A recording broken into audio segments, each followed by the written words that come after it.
Heck, we're back. And now we're going to break into the second part. And the second part is less uh,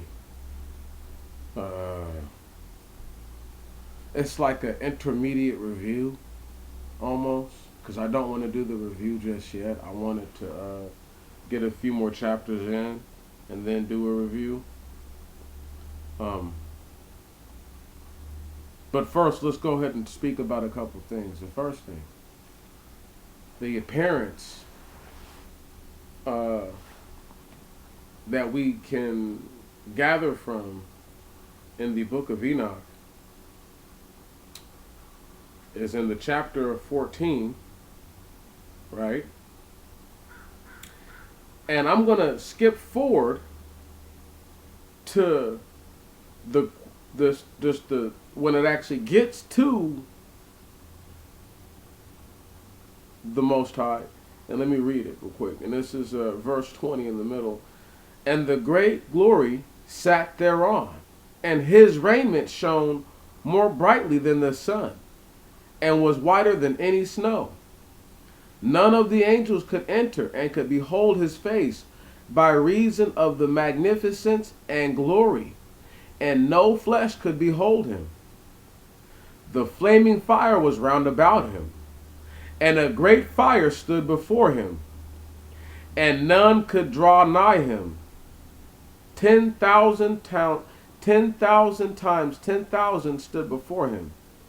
Yet he needed no counselor. And the most holy ones were nigh to him, did not, and the most holy ones who were nigh to him, did not leave by night nor depart from him. And until then I had been prostrate on my face, trembling. And the Lord called me with his own mouth and said to me, Come hither, Enoch, and hear my word. And one of the holy ones came to me and waked me. And he made me rise up and approached the door. And I bowed my face downwards. Listen, I needed to get that out. Okay. Note that when you heard what you heard, they talked about his feet. Okay. All right. But to give credence that was the Most High God, that y'all, because I know you're like, the fire's not enough. I did that on purpose. Now let's read the other parts that lead up to the Most High God. And I just want to read the part with the sapphire again so we can stress it.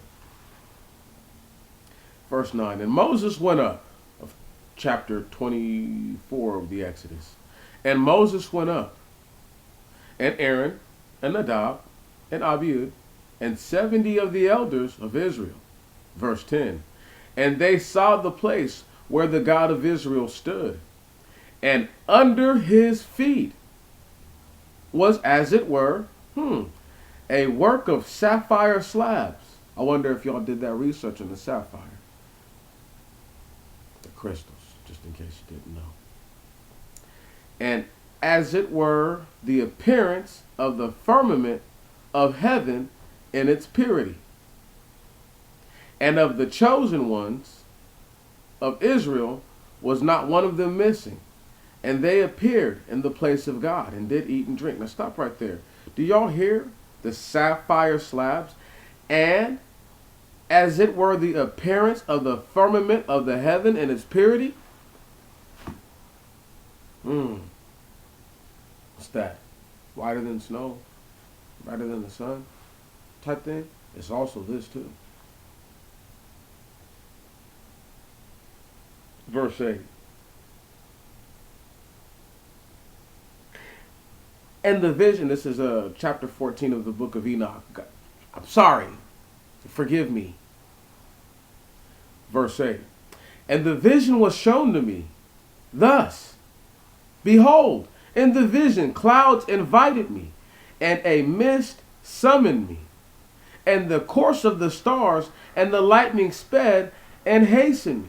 And the winds in the vision caused me to fly, and lifted me upward, and bore me into heaven. And I went in till I drew nigh to a wall, which was built of crystals. built of crystals. You know, do you know sapphires are crystals, like I was saying? Don't worry, I'll have uploaded that first part with enough time for y'all to have looked up what a sapphire is, and hopefully somebody has taken the initiative to find out, or maybe you already know it's a crystal. It'd be even better. It'd be much better. However, saying that, do y'all understand the gravity, the gravitas of the connection there is so huge, but we're going to keep reading. And I went in till I drew nigh to a wall which was built of crystals and surrounded by tongues of fire. And it began to affright me. And I went into the tongues of fire and drew nigh to a large house which was built of crystals. Is this not the magnificence of heaven? I don't know. A large house. Let's just wonder what this house is now. Because you already know who's living in that house. Right. So this house that he's talking about actually is heaven. That's right.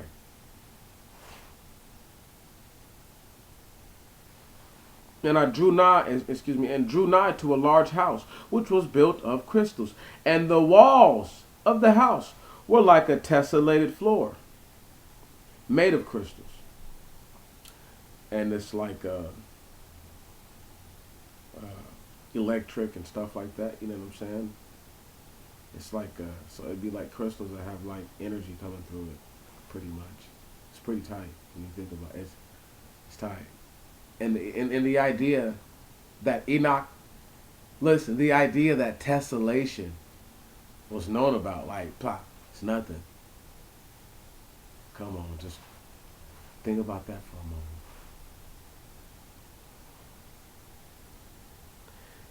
And its groundwork was of crystal, and its ceiling was the path of the stars and the lightnings, and between them were fiery cherubim, and their heaven was clear as water. Their heaven was what? Clear as water. So when you look up at the sky, anyway.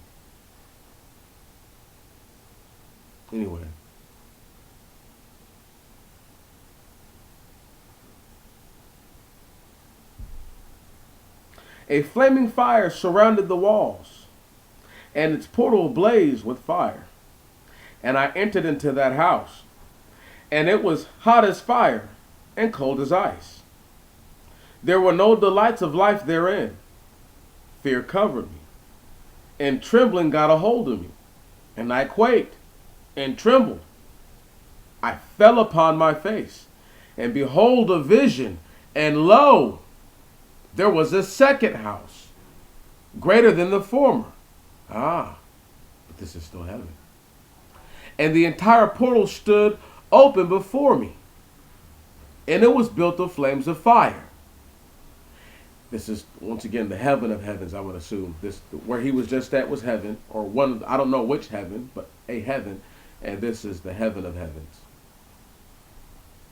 And in every aspect, it so excelled in splendor and magnificent and extent that I cannot describe to you its splendor and its extent.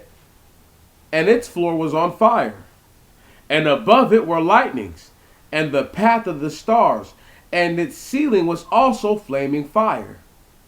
And I looked and saw therein a lofty throne, and its appearance was what? Was as crystal. And the wheels thereon as the shining sun. And there was the vision of a cherubim. And from underneath the throne streams of flaming fire, so that I could not look thereon. And the great glory sat thereon. And his raiment shone more brightly than the sun, and was whiter than any snow. Stop right there. Do y'all see why I had to go and I had to read that first part? Read it to you just to connect that.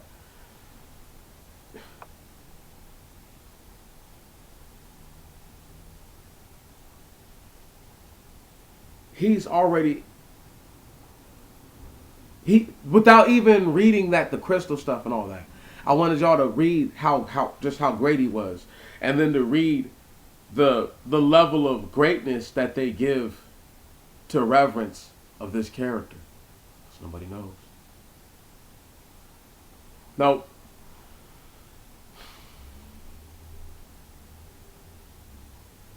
why this is so important? It's because I know a lot of people are going to have a hard time believing this, but clearly the Most High God is some kind of giant, titan, whatever you want to call that. I don't know. No disrespect to him at all. No disrespect. But clearly, he's some kind of titan or giant. It's undeniable. There's an instance coming up here pretty soon. I have to read ahead a few chapters or read ahead however many chapters ahead it is. Coming up real soon with my man's Moses. Clear that the Most High God is gigantic. He is unbelievable in size. You understand? Who knows how big who knows how big the Most High God looked to Enoch? I mean, this. Understand? I couldn't even break into this because obviously you see that I have to. There's the heaven of heavens going on. There's a lot going on here, and to just throw all at a person at one time and one hit. I want them to hear what I have to say first about the scripture all on, and then hear this other piece that I know goes hand in hand with it. Or not so hand in hand, but it gives credence that this is real. Sapphires are a crystal.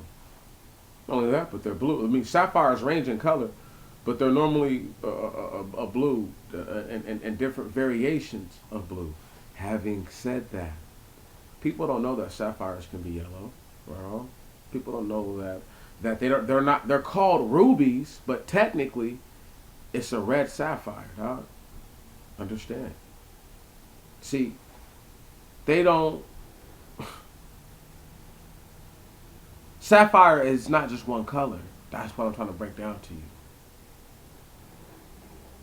So you could imagine all the different crystals that the house is built of, and then you could imagine all the different colors of sapphire, outside of ruby or colors that are like emerald or jade or something like that, that clearly indicate another color, right on.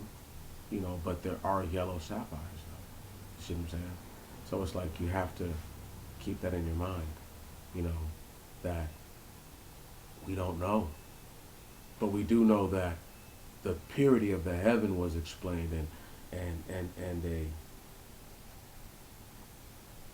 it's saying that their heaven was as clear as water. I mean, I'm not saying that this is that they saw, but if this is the pure, I mean, understand, this is heaven. That's their heaven. This is how I know that the other heaven he goes to is the heaven of heavens, and the interdimensional portal is obviously terrifying for the first time. He's a man turned angel. Can't stress that enough. These little things we have to stress. We do need to stress that these crystals that you're reading about and the sapphire slabs. Okay. Right. Just hear me. I mean, am I wrong? Can y'all dig that? I mean, it's such a big thing. It could be little if you want it to be, but it's a huge thing. See, I don't lose sight of the mission, because sooner than later, if we stick with the story, and we've only got so many more chapters left until we're actually out of the Exodus. About what is it? 17 chapters, 15 chapters, something like that. You know, so you know, and then we're in the book of Leviticus. You know what I mean? And it's like I get this charger for my Apple, however soon I'll be able to do a lot more than I'm doing. I won't do much more because I like to be able to gurgitate and then regurgitate it to myself before I say anything to you. It's what takes so long sometimes. Some of the things I think I know better, or I've spent a lot of time studying it, you know. But this right here is just like that part with Moses. Like, y'all, before I head on out, that was so epic that it could just hit my mind like that. Where I was like, at what point of junction did Moses actually write all these things down and know what even? There's no indication. There's not. Why would the Most High God tell us that? Like, there's other things that he clearly just does not tell us. So I'm like, he doesn't have to tell us that either, you know. That part has my mind like, man, what did Moses really know? You know, and did that have a bearing on how he acted? Did that have a bearing on the decisions he made? Is that why he listened to old boy? Because he had already been up to the mountain before, or not? You know what I'm saying? Like, I don't know, because there's no telling it when he documented these things. So I'm like, did he just go on a space and time journey, write it all down, and then just live it all out? we will, y'all, we will never know. That's the coldest part. No matter if a person thinks I'm crazy, I'm like, what I'm contending makes perfect sense. You will never know. I'll never know. You can guess until we get to that point in our lives where all this is coming to an end. We'll never know. And that, I'm not going to say that's like a beautiful thing, but that goes with the secret things are for the Lord our God. Right. And what is revealed, right, things revealed to us are for us and our children forever, that we may do all the works of this law. So that, with that being said, I think it's amazing that we'll never know that. It's only meant for us to do all the words of the law. Can you dig? So, man, I really do love you guys for giving me your time, lending me your ear. I know some of these lessons or some of these breakdowns aren't as exciting. They're not as, you know, action packed, but these are the ones that I do know are just as important. And brothers and sisters, as we get closer and closer and closer to realizing what it is that was done wrong, that has led to the condition of the people now, the decisions or the lack of decisions that are being made and that have been made, the time for accountability is soon. And until my people are willing to sit down and hold themselves accountable for being responsible for ultimately betraying the Most High God, I need y'all to understand that. Brothers and sisters, I need y'all to really wrap your minds around that. You're supposed to be so special. The Most High God is supposed to redeem us from our hardcore servitude. Right. He's supposed to come take us from being captives. So if you cannot accept that, by no means us being here is a good thing. By no means do I feel that the injustices that we've suffered are righteous, but I do know that the rebuke is righteous, and the Most High God has saw fit to rebuke us to be among the worst of the heathen. That's right. And some of you have taken on their ways. Some of you were already genetically predisposed to wickedness. And until you understand this, understand this, appreciate it, acknowledge it, and live every day to atone. Because atonement is not a one-moment process. It is a continuation until the moment that we finally expire. Atonement is an everyday process. For a true shameful person, the sins should weigh heavy on them.